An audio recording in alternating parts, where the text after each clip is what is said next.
Well, good morning and good afternoon. I know we're just a couple minutes past the hour, but I appreciate you all waiting for us to start today, and I thank you all for attending.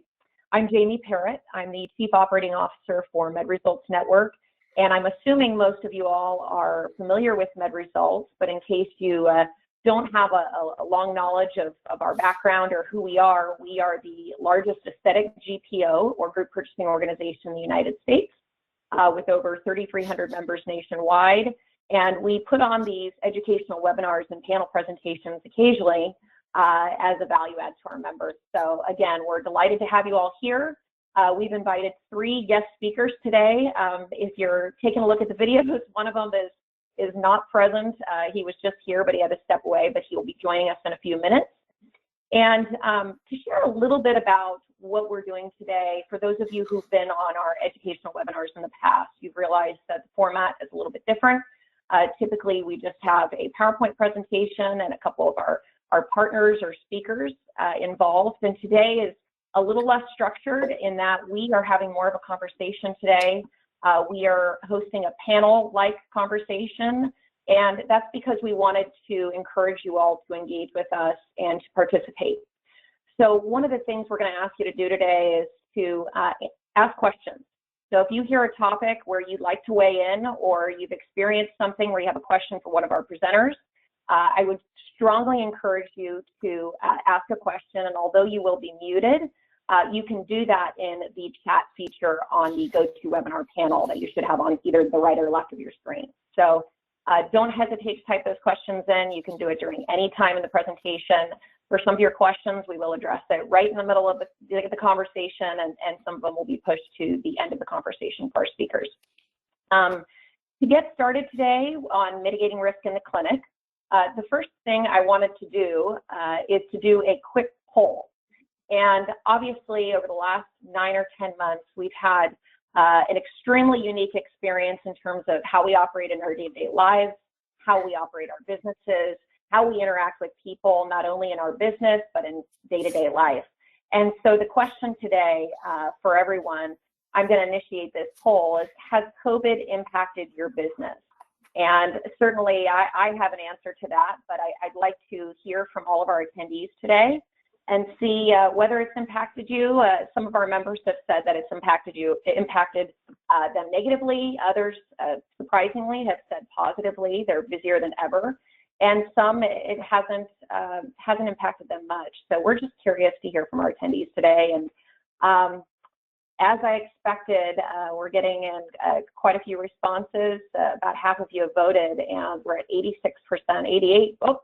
So about 90% of you have said that, yes, COVID has impacted you, and unfortunately, it's impacted you negatively. And I'm still seeing some votes coming in, and I think the overwhelming response is that COVID has had a drastic impact on our businesses, and it hasn't necessarily been for the better. So I'm going to close that poll. That was just a short show of hands to see how we all feel about the situation that we've experienced together over the last 10 months. And the reason we put this presentation, this panel presentation together today and invited our guest speakers is for that very reason, because we've all been affected by COVID, or at least the vast majority of us have been affected. I know from hundreds of calls and emails that we've received over the last 9 months that many of our members have been forced to shut down, some a lot longer than others. Some were only closed for a couple weeks, and others were closed for 4 to 5 months.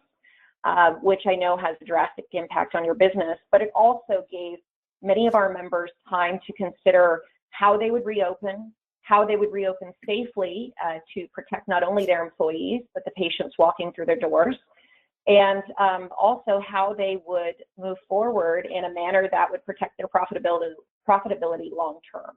And as we're seeing now, of course, this new wave of COVID, it's a little bit worse than it was when we first experienced it. And I think many of the businesses we've spoken to are now challenged with the same question of how do we continue and remain profitable, and basically how do we do this the right way? And I think that's the big question. We've received questions about masks, what happens if an employee refuses to wear one, testing, should you be requiring it, or are you allowed to require it? And so today is just going to address all of those subtopics, if you will, around the impacts of COVID on your business. So to get into today's topics, first I'm going to do a brief speaker introduction, and as I inform my speakers prior to the event, I'm doing very brief introductions, so I'm not doing them justice in terms of their accomplishments. We have some amazing speakers with a lot of expertise, both in risk management, profitability, and all things related to COVID. So I'll introduce my speakers in just a minute, and then we're going to talk a little bit about safety and reopening considerations from a personnel perspective, and a little bit about basic safety and masks. We're going to get into our second piece of safety and reopening considerations, which is the property aspect of reopening. And then we're going to dive into clinician and staff infections and what happens if somebody in your practice gets infected.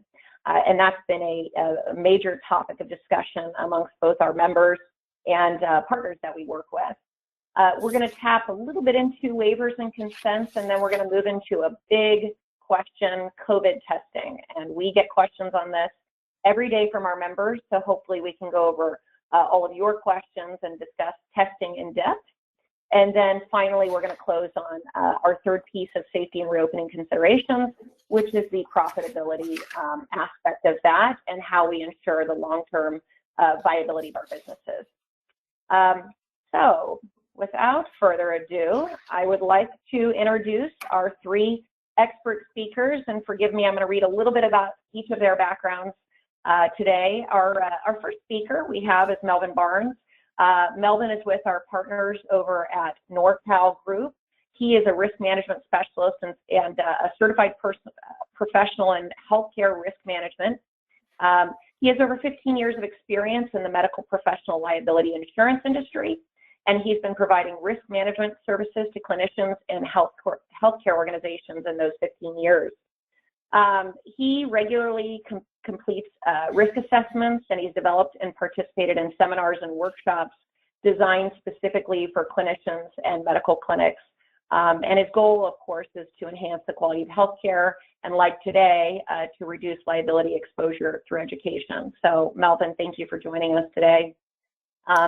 Our second speaker, and I like to call him our unofficial MedResults physician advisor, because he answers all of our questions on a daily basis and we pester him pretty routinely. Dr. Alan Durkin is a board certified plastic surgeon out of Vero Beach, Florida. He's also a faculty member and a clinical assistant professor of plastic surgery at both Florida State University and Nova Southeastern University. And he's currently involved in multiple clinical trials regarding facial and breast aesthetic surgery. He's also published over 25 peer-reviewed publications in medicine. Dr. Durkin's also a diplomat of the American Board of Plastic Surgery and the American Board of Surgery, and he's on staff at Indian River Medical Center in Vero Beach and at Sebastian River Medical Center in Sebastian, Florida. So he's not a busy man at all, you know, based on that background. No, we really appreciate his time today, and thanks for joining us, Dr. Durkin. Our final speaker today is Jim Burke. He is also with one of our partners, Hub International, and for those of you not familiar with Hub, Hub's the fifth largest commercial insurance brokerage in the world. And Jim Burke is a vice president and senior risk consultant for the Hub Risk Services Division. He has over 30 years of experience in professional safety and risk control consulting, and he specializes in safety management process development, risk mitigation strategies, and development of best practices. So Jim is also the practice lead for Hub's Risk Services healthcare vertical, as well as their education working group. So we've got a lot of today. We're very excited to have you all with us. And with that, I'd like to dive into our very first topic of the day, which is safety and reopening considerations from a people standpoint. And I'm going to let Jim take this one and start us off.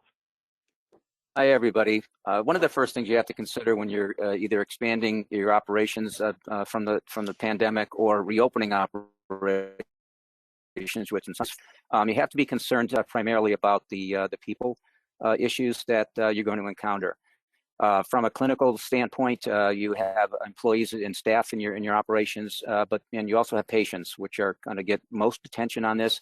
But there's other individuals that you have to consider as well. You're going to have vendors and contractors coming in, general visitors if you allow them in there, maybe some healthcare trainees that would be participating in your practices. You have to consider all of these individuals in your reopening or expansion plans. There's a lot of education and training that needs to go into this. This basic, this wheel on the right-hand side kind of explains it, I think, in a nutshell. But there's basic safety considerations that you have to deal with, the COVID-19 basics, and then overlapping regulatory issues. Under those basic safety considerations, there's a pecking order that we use in safety. As much as possible, eliminate or substitute to remove the hazard. There's administrative and work practices controls. And lastly is PPE, personal protective equipment, which is getting a lot of attention during the pandemic. It's something that's critical for healthcare professionals and individuals to use wherever possible. But there's a lot of things that you can do from a basic safety standpoint that's going to overlap in controlling the COVID-19 exposures that you might have in your operations. And by now, if we're not familiar with the COVID-19 basics, shame on us. Those are in the news every day, every publication, every political speech. Social distance, hand wash, clean, sanitize, and wear your masks. It's all critical. Overlapping this, though, is the regulatory framework that you're going to be under. And this is primarily from an OSHA standpoint.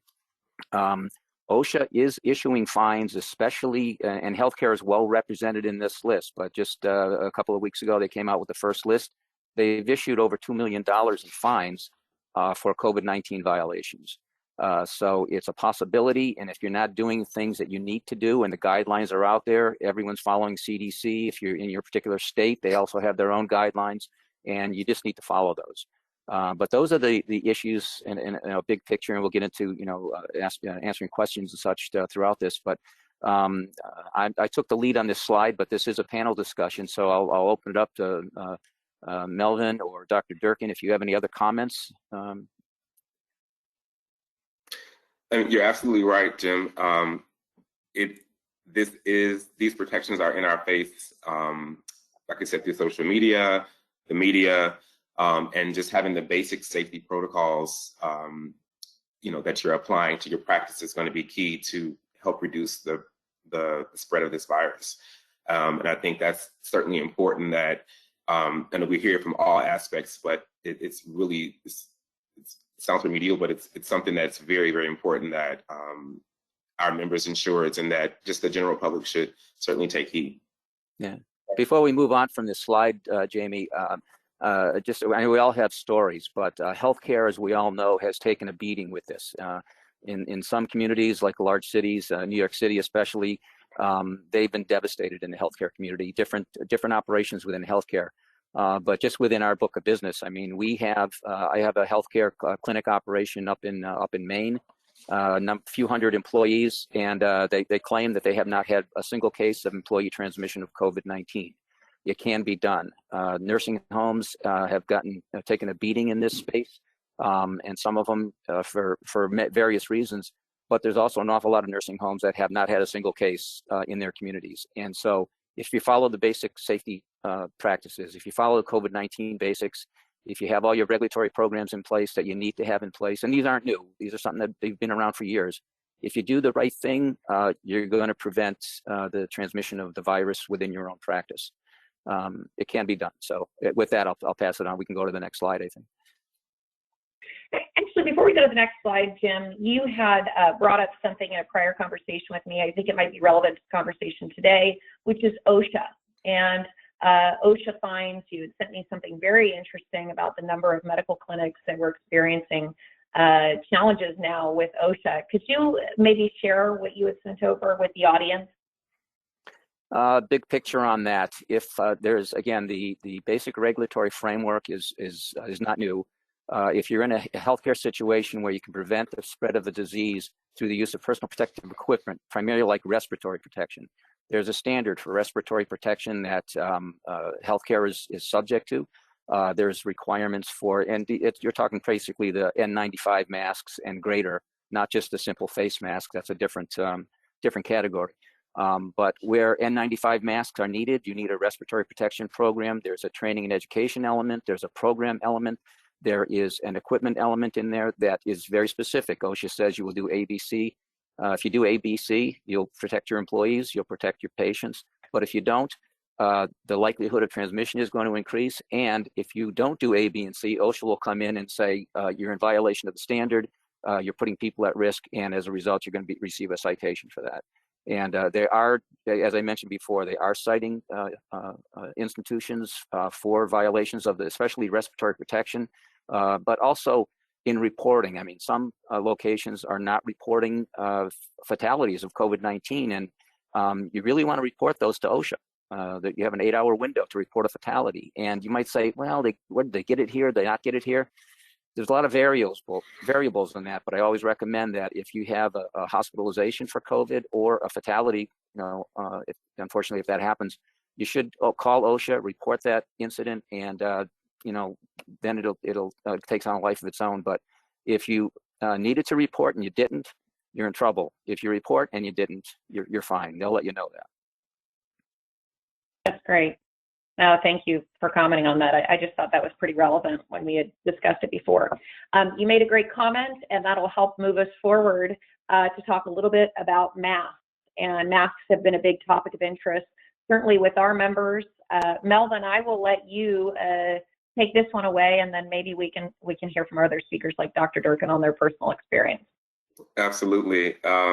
Just in my personal experience, I'm sure that everyone at some point in the beginning of this pandemic have left their homes and had their keys and had their phone and got into the car and said, oh, where's my mask? I know it's happened to me several times, especially in the beginning, because it was something that was not out of the norm.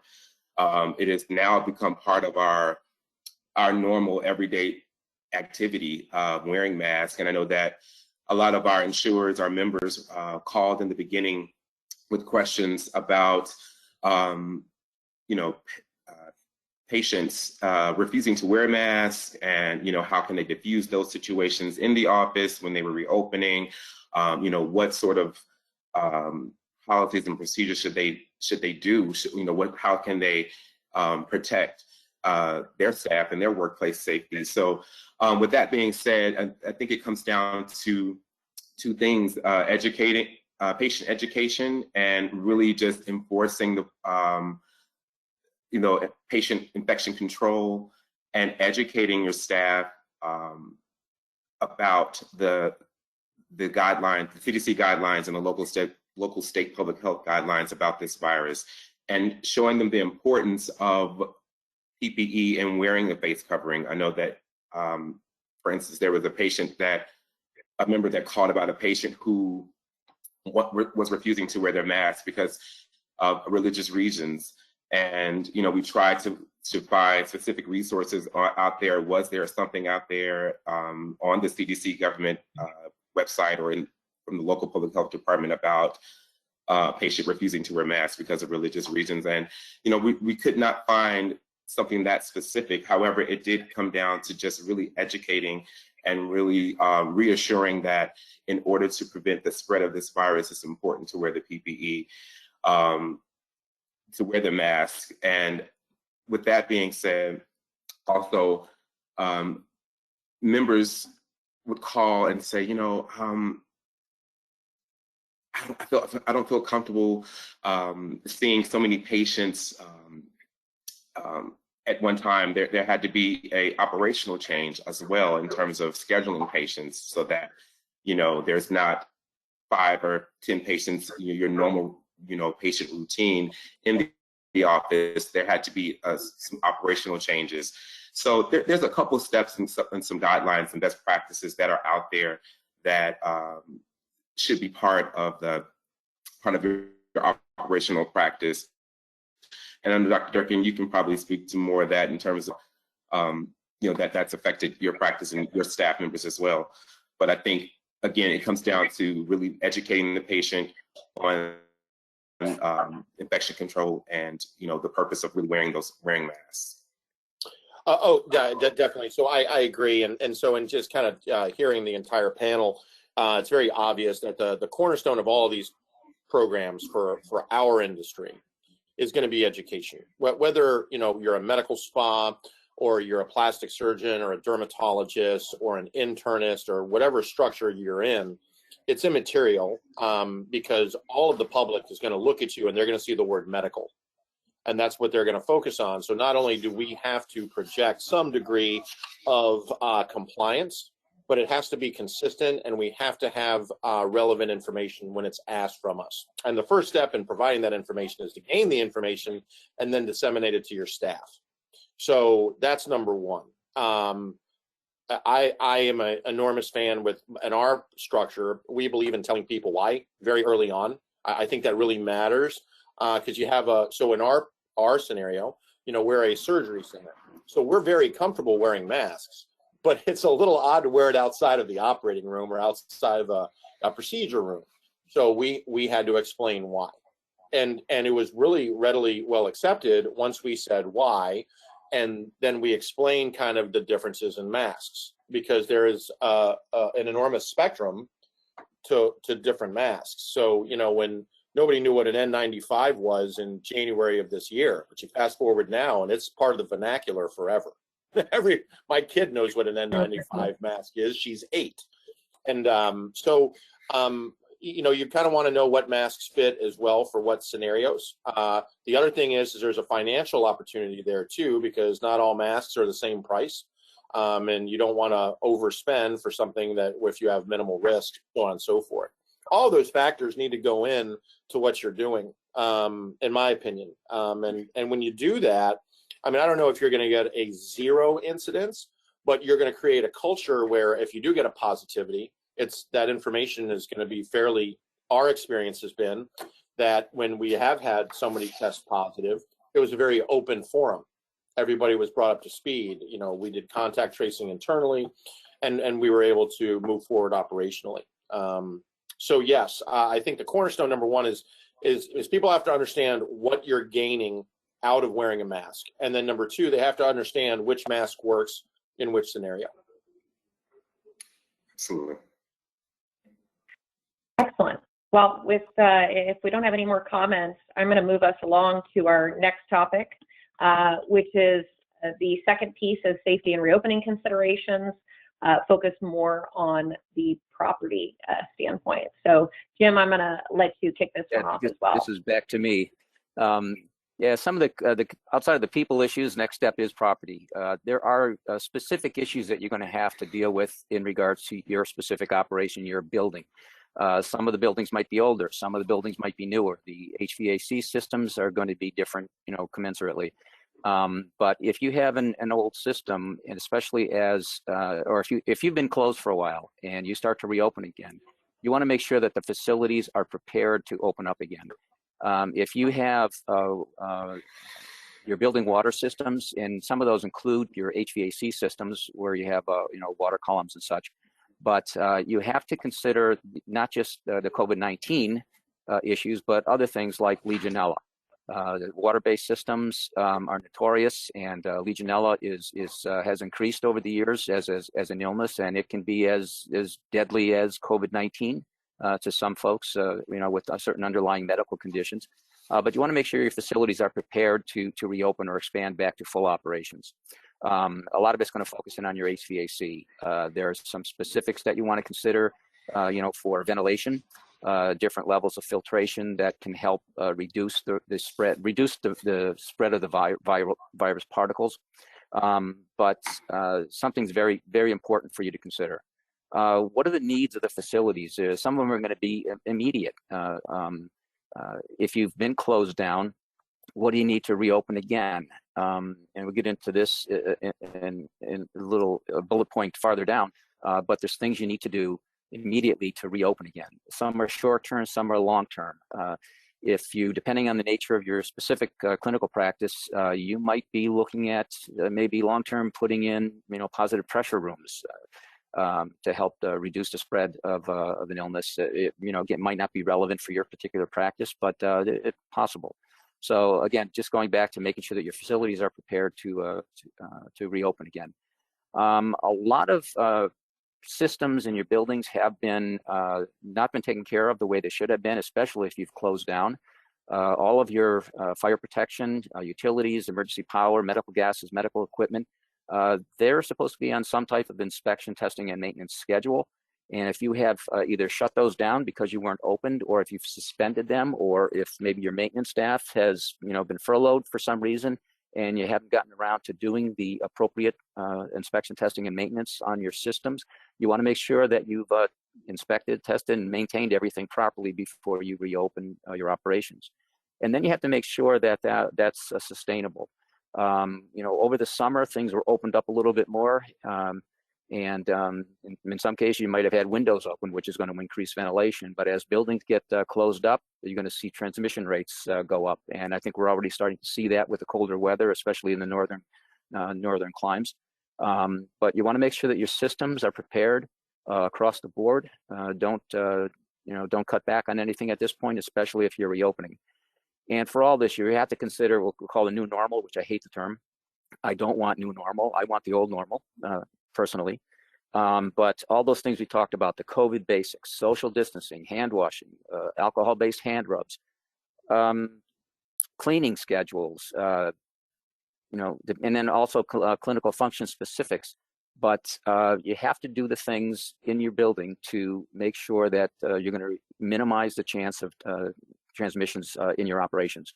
And in most clinical operations I know now, nobody's waiting in the waiting rooms anymore. You're waiting in your car, you're calling from the car, you're calling from outside the building to say, okay, I'm here for my 12 o'clock appointment. That's a control measure, and that's important, and that will help reduce the risk. When you come inside, frequent cleaning of high-touch surfaces. If appropriate, you put the tape on the floor, keep this distance from the reception desk. You can put the plexiglass up in front of barriers up in front of the reception and the client, the patient.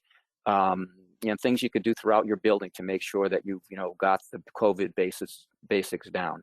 Hand sanitizers everywhere. If they don't have a mask, provide them with a mask. But those are the things that specific to your operations that you want to make sure you have in place before you open up or expand your operations more than they are now. And again, with that, I'll open it up to my co-panelists here if they have any comments on that. It's a good point about the ventilation system. It's a very good point. I'm in Florida, so that's a chronic thing down here just because of the humidity and fungus and whatnot. That's a really excellent point. I think that's commonly overlooked.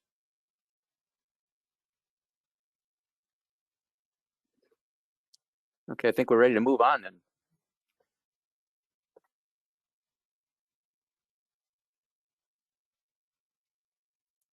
Jamie, can you hear us? Oh, I'm yes, sorry. I apologize. For some reason, my phone cut out. So if we're ready to move forward, I will take us to the next slide. The next topic today, of course, is talking a little bit about clinician and staff infections.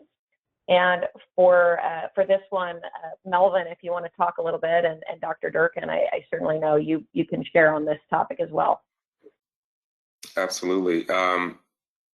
I think at some point, some of the data shows that healthcare professionals at some point have the potential to contract the virus, and so not only the healthcare professionals, but the staff, anyone in the office setting. So I think the big picture here is with clinician and staff infections is that if there's an exposure, that your practice should have contact tracing and control measures in place. And these things can be, if you don't have those measures in place, the CDC guidelines has a good reference in order to get that in place, as well as contacting the public health department in your state, public guidelines for contact tracing. And again, it goes back to almost that that new normal, who should be quarantined, the 14-day period. Again, having the infection control measures in place, like Jim talked about, the social distancing. It's a whole gamut of things that should be a part of that whole process in the event that a clinician or a staff member contracts the virus. And at that point, I mean, that's pretty much at the basis of trying to make sure that those procedures are in place. Dr. Durkin, did you have there was an example that you shared with us earlier about yeah, we've lived this a couple of times now. If I could, so my job here is just to say, so I'm going to offer a practical approach for how to kind of treat this from a clinician standpoint and from a business owner standpoint. And again, I'm sorry to sound like a broken record here, but this is why the culture really matters. This is why the education matters. You are going to have somebody test positive in your clinic. That is the trajectory that we are on. When the concept that we were turning the corner on this virus was elaborated in the media and whatnot, please bear in mind when those statements were made, less than 1% of our population had been, had encountered this virus. Now you're looking at about 10 to 12%, and that scares everybody on the epidemiology side because then that's just explosive growth. Nobody knows. I think we're much better at treating it, so I don't think that the mortality rates are going to be what they originally were projected to be. But I can almost guarantee you that you're going to have employees test positive for this virus. We have, so our location, we have a total of 4, our business, we have a total of 4 locations. We have had positivity in 3 out of 4. Okay, so the first one was in Miami. And in our Miami location, we had already started socially. There was very easy buy-in from the staff. We had a meeting. This happened about 45 days before our employee tested positive. Everybody was wearing masks. There was social distancing. People understood why. We were doing testing at that time for our clientele. And so there was a general sense that this was a real deal and people had buy-in. So when our employee contracted the virus, it happened over the weekend. She didn't feel very good. She went to a walk-in clinic. She tested positive. That culture allowed her in a comfortable fashion to communicate that to us. Because if you think about it, people don't have to tell you. So that's step one. That's not going to happen by accident. That's going to happen when you explain to people why this really matters. And whoever we agree with, we can all agree that the media gives kind of a mixed message. And I'm not trying to get into a political quandary, but you can create your own micro ecosystem, and we urge you to do that. So we had all those steps in place. Everybody knew what this was. And the first thing we did was we asked for permission in written fashion from that employee to explain to everyone else that this had happened. And we created a form letter. After we got permission, we ran it through our healthcare attorney, where we describe, and the real seminal points that were needed to be put in the letter is that we had permission to discuss it. We had permission to discuss the results of her tests and what our perceived timeline was, and that her testing positive did not affect her terms of employment, which I think for us was a foregone conclusion. But this is not a good reason if you have an employee on the shelf. This is not a reason to get rid of them. That's going to get you into a lot of trouble. So you don't want to do that. Definitely. And we distributed a letter to everyone. And then we had a Zoom meeting, not dissimilar to this. And everybody was given an opportunity to ask me, the medical director, what questions were there and what does this mean? And we answered those to the best of our ability. We then had that employee quarantine. At that time, it was a recommendation for 28 days or a negative test after 14 days. So we actually elected to wait the 28 days. Now we're waiting 14 because those guidelines and they will continue to be in flux. I'm not going to be surprised if they change again. They could go back to 28. They could get less. It is at the end of the day a moving target, which is different than misinformation. So with her, we waited 28 days. We did a secondary confirmatory test through antibody testing to confirm she had an antibody. She did. And we also did a secondary PCR, which showed the absence of further viral components. With that being said, we brought her back in the fold, and everything worked out very, very well. We were also able to maintain operations during that time. So Florida had a little bit of a laxity, or continues to have some laxity in lockdown protocols relative to the rest of the lower 48. We feel that right now that's a reasonable thing to do given our environment down here. But it allowed us to maintain operations, and that matters for all of us because at the end of the day, you have to pay for stuff, operational costs. They're not going anywhere. So that was really how we approached it. Since that time, so that happened in April, I believe it was late April, we have had 2 other positive tests. We just had one this week at our main location in Vero. And we did the exact same protocol, except now we're just doing a 14-day quarantine. But, you can't do any of that if you don't have a concept or a culture or whatever you want to call it, a risk, reduction protocol. You can use whatever term you like, but again, that's what makes this work, in my opinion. I agree. I think that fostering that culture, it helps. It, like you said, makes it easier for the staff or the member in your practice to speak up, to report that, and then you have the proper protocols in place to continue that tracing and to make sure that the testing is done. And once the testing is done, you can move forward with the next operational part of that. So that culture the culture of healthcare is definitely recommended. Yeah, I have a question that we've received, and this is probably one that Melvin or you, James, can weigh in on. Someone asked if we get a positive COVID infection, do we have to notify our insurance company, and when do we do that? I'll go first on that. We're recommending that you do. It's in some states, specifically right now, California and New Jersey. Like if it's an employee, if you're in healthcare, especially, there's an assumption that you got it at work. So reporting it to the insurance company is going to be important. But elsewhere, you talk about things being in flux. The insurance industry is in flux too, as what might be covered and what might not be covered as far as a claim regarding COVID. So you want to basically report that to your carrier and let the system sort it out over time, because this isn't over yet. Obviously in California and New Jersey, those are recent laws that were passed to make it the assumption of transmission in the workplace, which would make it compensable. You don't know where other states are going to go at this point either. So we're recommending that they do report to the carrier. Might be denied, might not be. There's a lot of variables in place with that as well. And I agree. We are more proactive in that reporting, so that it's at least documented.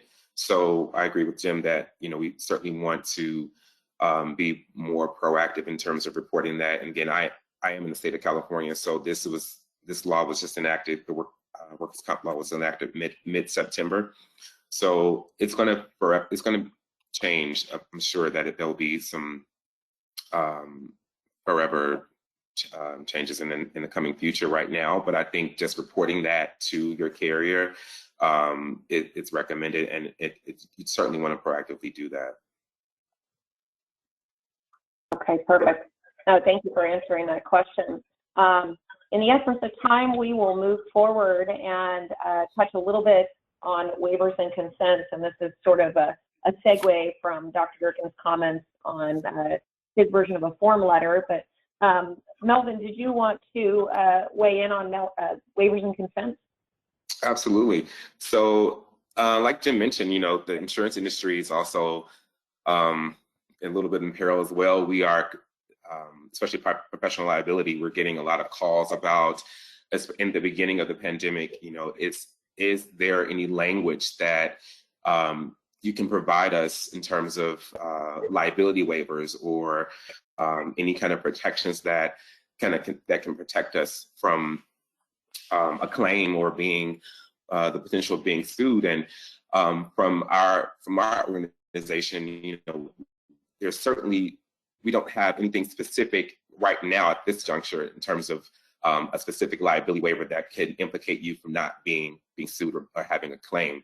And so to counteract that, our resources really rely on the 2 tenets of risk management, communication and documentation.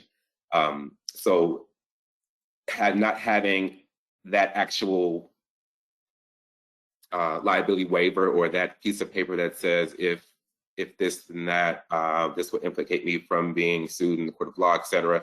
And again, I'm not an attorney, but from a risk management standpoint, we want to rely on the documentation and really focusing on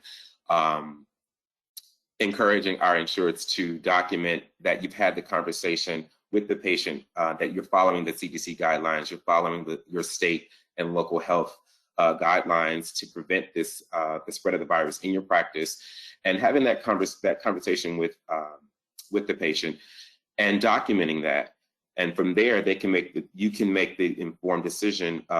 They can make an informed decision whether they want to continue to have that treatment or have that elective surgery, et cetera. But I think documenting that in the medical record is going to be key, and that you had that conversation. I know it's an extra step that physicians have to do to document that, but I think it's going to be important in the future of as claims potentially could come in, and having that is going to be a really good weapon of defense, in my opinion, from a risk management standpoint. Having that documentation that you had the conversation, that you're following the guidelines, you've had there have been temperature checks, the patient did not come in with specific symptoms that the CDC has listed, and again, having that thorough documentation is going to be key. So will there be liability waivers in the future? Perhaps. I think that's something that can be discussed with your business attorney, a healthcare attorney, in the future. But as of right now, from a professional liability standpoint, documentation is really the key. Can I make a quick comment on that as well? Sure. I like the question that is asked at the bottom of the slide. Is it safe to come in for treatment or services, and personalize it to my facility? And sometimes if you and we get the question on waivers all the time too, and we defer them back. It belongs in the legal realm, and even lawyers will say, sometimes waivers are not worth the paper, the paper they're written on. But we've been taking the track, on the documentation and such. Is there, the guidelines are out there. Infection control procedures are out there, and they're not new. They've been around forever. So to make a client, a patient feel comfortable coming in for services to your establishment, you really want to lay out, again, that the best practices are to do A, B, and C, and D, and E, and F. We are doing those things here. We're doing our very best. There's a virus out there. We can't control the virus being out there at this point, but we are following all the best practices that are established by the CDC, by our local, public health agencies, by our clinical discipline, associations and such. These are the things they're telling us to do. We are doing all these things to make sure that we are reducing the risk from you getting COVID-19 while you're in our facility for treatment. And if you do those things, it's actually probably going to be much better for you, certainly from the comfort level of having your patients come back, because a lot of people are still afraid to go out and have, their treatments and to have medical services provided because they're frightened. They don't, understand that they can reduce the risk by doing these things. And as you communicate that and educate your staff and your clients as to we're doing everything we possibly can, it's probably going to go a lot farther than, putting a piece of paper in front of someone saying, we're not responsible if you get sick here. I agree. Great. Well, with that, we're going to move on to a very hot topic, COVID testing. We're going to talk a little bit about issues, protocols. This is Dr. Durkin's wheelhouse, and then safety and liability mitigation. So, Dr. Durkin, I'll let you start here. So with testing, there's different approaches to testing, and it's not a popularity contest. They all actually play a role, but they all do different things, okay? So in a general sense, there are really three classes of tests. One is PCR. That stands for polymerase chain reaction. That's the one where you're getting a quasi-invasive nasal swab, where you're taking something in deep and you're actually swabbing and taking a piece of mucosa. They take the piece of the mucosa, they remove all the native elements, and then they put an enzyme in that causes the virus itself, a component of it, to just go nuts, just go crazy and just multiply. And then if that multiplication occurs, that's the reaction and you're positive. If that reaction doesn't occur, you're negative. That's how it works. Benefit of that test is that is considered the gold standard. That is the test that that President Trump, when he was, that's how he made his diagnosis. And that diagnosis is done very commonly throughout the United States.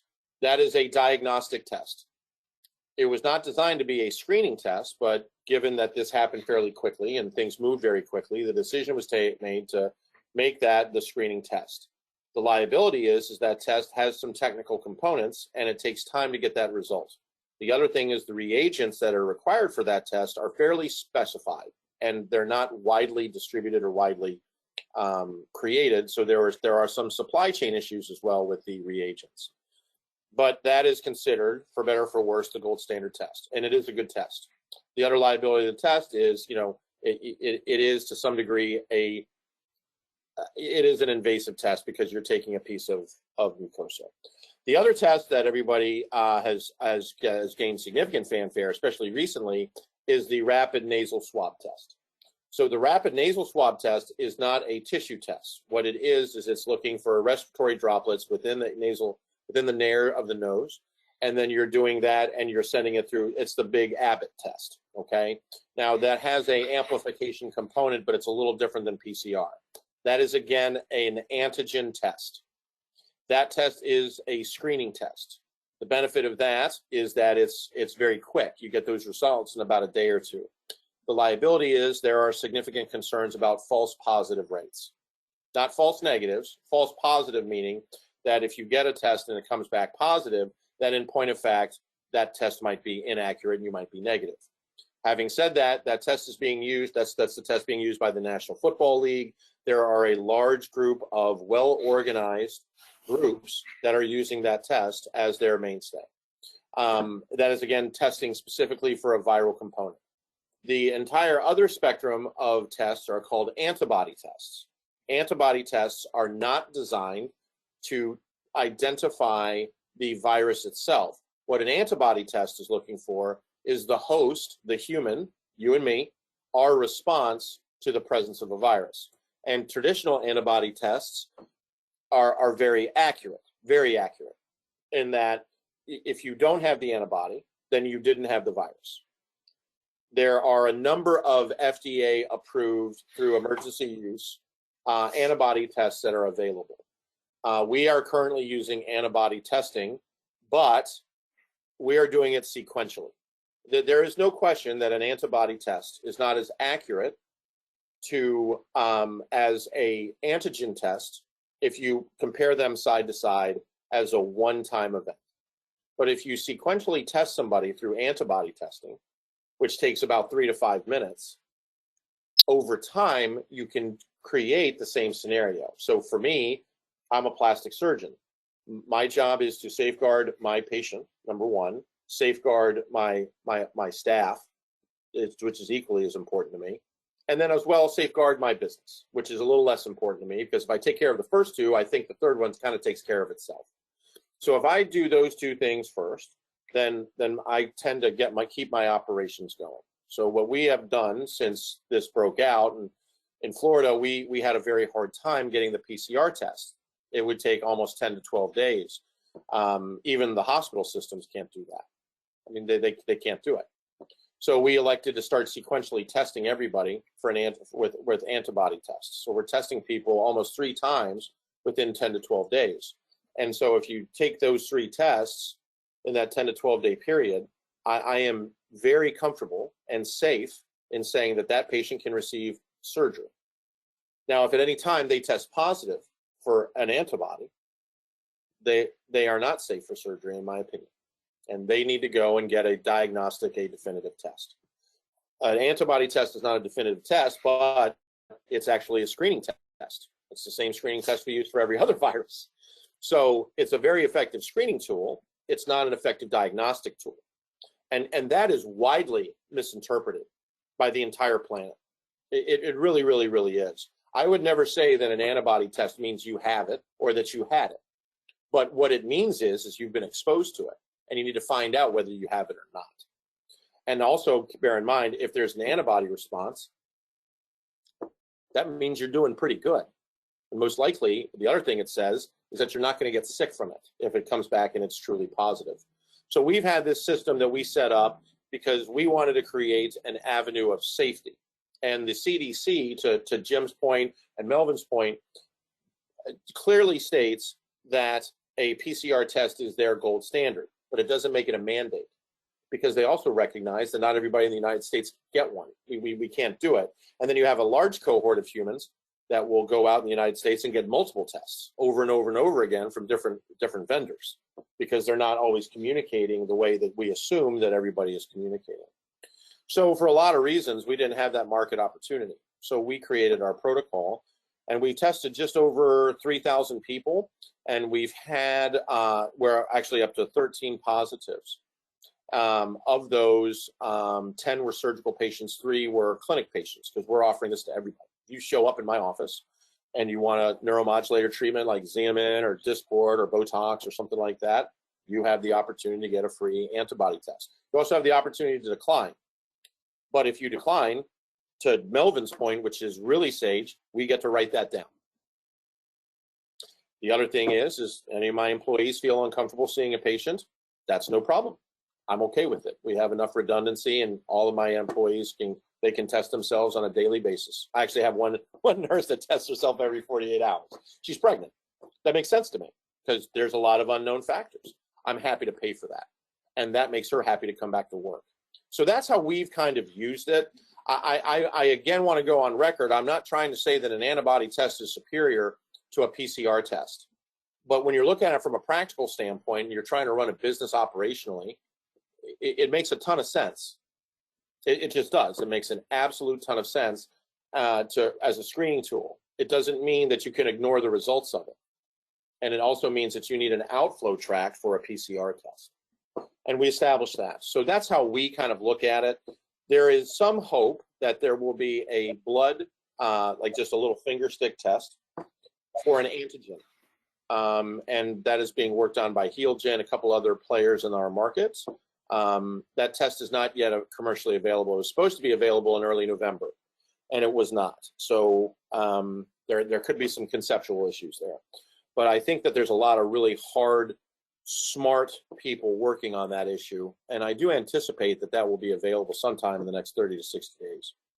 But in the meantime, right now, antibody testing clearly plays a role in kind of from a safeguard standpoint, from a screening standpoint. It's not a replacement, but there is a role for it. The other thing to consider too is now we've got a discussion about two vaccines coming. Well, the way you test a vaccine to see if you've gotten results is you test for antibodies. So I anticipate that with a vaccination that is coming, and it doesn't matter if it's the Moderna, the Pfizer, or a third party that has yet to declare themselves, antibody testing is going to be used in some fashion to, what's the right word, to verify or just, ensure that the vaccination worked. There's probably going to be a little bit more emphasis from Pfizer on that than Moderna, just simply because the Pfizer vaccine has to be shipped, I think, at minus 70 degrees Celsius. It's very temperature dependent, which means that there is a potential for a miscue. Like if that temperature is off, you could potentially invalidate that vaccine. They're going to want to have some protocol where they check to make sure that it's being delivered appropriately. The Moderna one is done at room temperature and doesn't have the same limitations operationally, but they're going to want to know too, because on some level, you're going to have to prove, you got to put food on the plate of the consumer. And in this case, the consumer is the American public. Regardless if they're paying for this vaccine or not, there is a cohort of people that just want to check a box, but there's a lot of people that are not just checking a box. I'm one of them. So, when this vaccine comes out, I want to receive it. And further, I want to maintain and ensure that it worked. And I intend to do that probably through antibody testing. I hope that answers the question. Yeah, I think that's fantastic. We did get one question. I think you may have answered this. Do you charge your aesthetic patients for the antibody test? No. Okay. not even close. So my job is to ensure. So there was a great, and I think I can't remember who somebody brought it up. Is it safe to receive services? Well, okay, I'm a plastic surgeon. I consider myself a pretty good one, but I'm not God. And for me to just assume that it's safe because I want to, that's my interest. But my values tell me something different. I want it to be safe, but I'm not God. I'm just a plastic surgeon. And so I can't guarantee your safety, but I can guarantee that I'm doing everything I possibly can to ensure it within the realm of my ability. So I think that includes offering this test without fear of a bill. That's just me. I know nobody agrees with me. I mean, nobody agrees with me, but that's how I feel. Oh, that's great. Do we have any more comments about testing before we move on? I know I'm trying to keep to a timeline here. Anything from Melvin or Jim? Nope. All right. We will move to our final topic of the day, safety and reopening considerations. And this is our third reopening consideration slide about profitability. And again, Jim, I'm going to let you kick this one off. Okay. This is where we get into planning and business continuity. We've been dealing with this for a number of months now. The question has always been, will there be a second wave? Well, we might be in that right now. So, it's out there. We have to deal with it. And if we found out early on that we, as a nation, as the world, communities and stuff, we weren't all that prepared for dealing with a pandemic when it came up upon us. But we should be a little bit more prepared for that second wave, just because we've had to deal with a lot of the issues that are important in preventing transmission of this. And the possibility of the probability of a second wave had been hanging out there from the beginning as well. So if we're not prepared now, again, shame on us. But we have other issues now. We're coming up on the flu season. Are we going to have the twindemic? The big issue. I faithfully get a flu shot every year, because the last time I actually did get the flu, I thought I was going to die for 3 days. And so I think I'm okay. I hope that the virus strains that they picked this year are going to be effective. So I feel good, with my, what I did with this. But if people aren't prepared for the possibility of this expanding again, it goes back to planning.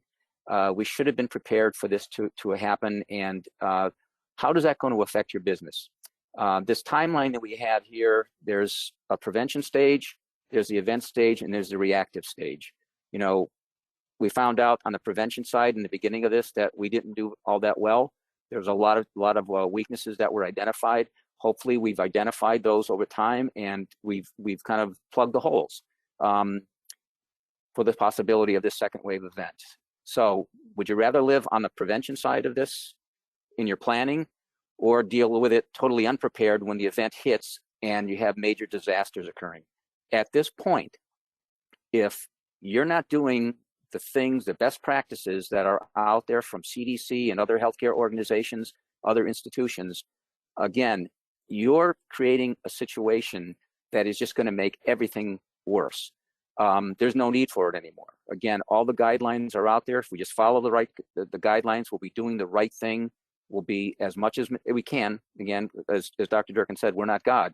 But we're doing everything we possibly can to help prevent the transmission of this virus. But this isn't just, in the context of things, we're dealing specifically with the pandemic, but there's a whole lot of other disasters out there. The hurricane season was horrific. The wildfire season was horrific. You always want to deal on it's called the left of loss. Deal with the planning and preparation for these events that are going to impact your business in your community, in your state, in your region. Whether it's a pandemic, and in the past, to think about a fairly recent one was when the first SARS virus came along. It was fairly localized to a few communities, and it didn't become a pandemic situation, and it kind of died off on its own. Now we're in this situation. We find out it's worldwide. It's national, whatever. But the next disaster is just around the corner. When COVID-19 goes away, well, there's going to be other viruses out there.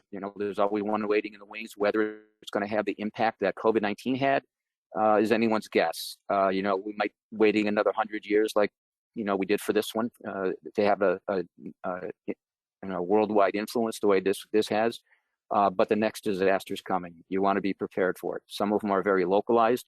I'm up here in New England. We're coming up on ice and snow season. We do have blizzards and ice storms. Hurricanes are still apparently an issue down in the South Coast. California, they got a host of issues out there with natural disasters. But again, for your community, you want to be prepared for whatever disaster comes. There's a lot of resources out there, and we're going to get to that, I guess, in a second. But there's plenty of resources for COVID-19. There's plenty of resources and preparatory guides for every other disaster that could impact your operations. You can prepare for it, and your business will be better off for it, on the other side. So, Dr. Durkin, Melvin, anything? I agree. We had a terrible hurricane season, but we actually finally avoided one in Florida for the first time in like forever. So we're happy about that. Absolutely. Yeah, I absolutely agree. Well, if we don't have any more comments, what we might do is get to, we've only had a couple questions. We'll get to those in just a minute. I just want to bring everyone's attention to a couple of these links up here for NorCal Group and Hub International. Melvin and Jim have shared with me that both organizations have a ton of resources about COVID, about risk mitigation. If either of you want to make a couple comments on where they can find those, I'm sure our attendees would love to hear it. Sure, yeah. For the NorCal Group, that's our website, NorCal-group.com. And in the search bar, there is a specific resources and dedicated COVID-19 pandemic website with several resources from CDC, some internal resources that we have. So most definitely, please visit our website, and you can certainly do a search and find specific resources there regarding the COVID-19.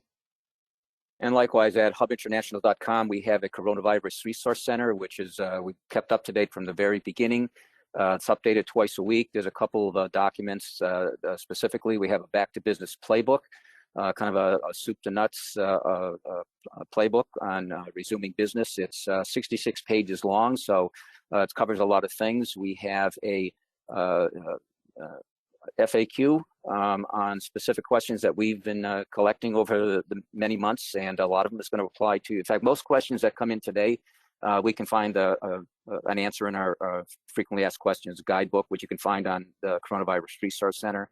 And we also have a number of links to, the CDC, OSHA, and a lot of OSHA stuff related to this, but there's also a flow chart on there on guidance for suspected COVID cases in the workplace. And it's a real nice checklist or a flow chart on, yes, do this, no, do that. And, but those are all available for free. If you're one of our clients, you can contact your services representative or your contact at Hub, and we can answer your questions and help you out along these lines as well. Great. Well, I know we've run out of time, but we did have a couple questions. I received two questions from our attendees, and they're fairly similar, so I may ask this in a two-part question. One was, if you have a staff member or patient become positive for COVID-19, are you obligated to notify patients who've just been on site prior to or after the positive result? And similarly, another question about infection and notifications.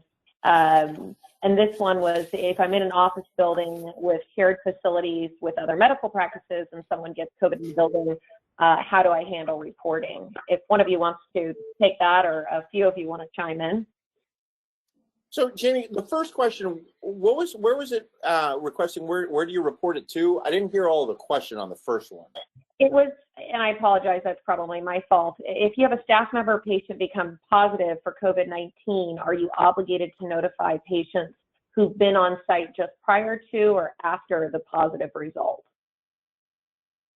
Okay, so I can answer that from a state of Florida standpoint, because I respectfully submit, I think that the answer may differ depending on which state you're in. I can't confirm that, but in Florida the answer is no. You're not required to. Having said that, we have elected to do that. Okay. But there's no requirement for us to do that here. As for the second question, I think you're talking about like a medical office building. Is that like a medical office building where you have like if you're like a plastic surgeon, there's a pulmonary doctor down the hallway? Is that what you're talking about? Yep, that's what it looks like, in an office building with other medical practices and shared facilities. Yeah, I don't think that you're, well, I don't know if you can. Can you legally do that? I mean, at the end of the day, it's protected health information. I think that's more of a HIPAA concern than anything else.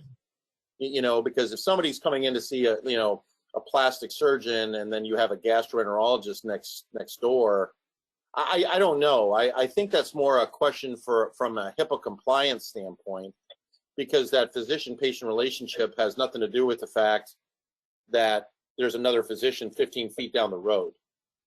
You know, I think that's a great question. I don't know the answer to that, but I would be concerned that you're unable to do that from a HIPAA standpoint.